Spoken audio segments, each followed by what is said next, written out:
ఈ రాళ్ళు ఏ రాయి తీయాలని ఆ రాళ్ళు చూస్తూ ఉన్నాడు. ఇవన్నీ అభిషేకంలో ఉన్నాయి. మీరు కూడా అభిషేకంలో ఉన్నవాళ్ళే.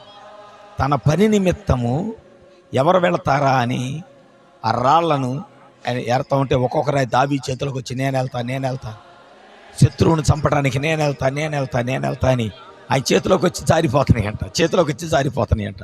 ఆయన తిరగేస్తున్నాడు రాళ్ళని, లోపల రాళ్ళను తిరగేస్తా ఉన్నాడు. హల్లెలూయా. రాళ్ళను తిరగేస్తుంటే ఎవరు వెళ్తారు? ఇప్పుడు శత్రువుని చంపడానికి ఎవరు వెళ్తారు?